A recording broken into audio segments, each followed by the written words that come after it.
teman-teman, jumpa lagi dengan Kemawi Fishing Trip. Kali ini trip yang ketiga di tahun 2022. Saya mencoba spot di daerah Sanelong. Yang kemarin udah coba, cuman nggak buat kamera. Lumayan kemarin banyak activity. Ini hari ini mau nyoba lagi. Ya, ikuti terus channel Kemawi Fishing Trip. Ya, yuk. Malang baiknya taruh di pun baby kitty dan.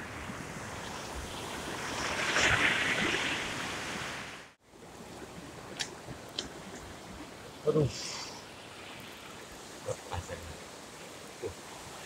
wah,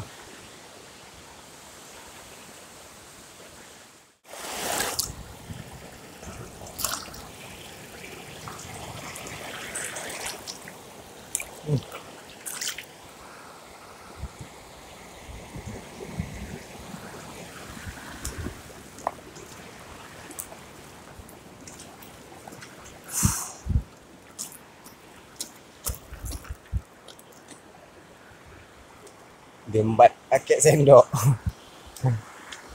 Lagi. Aduh.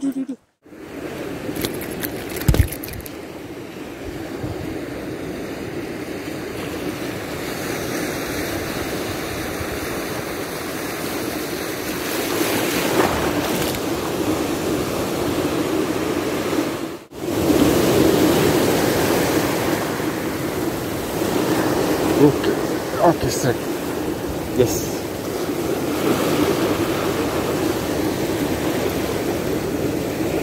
Jadi ke. Oke, pertama.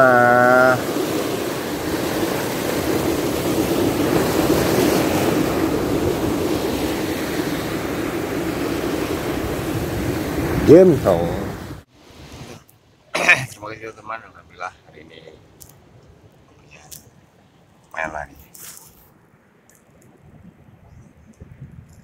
Dah GT.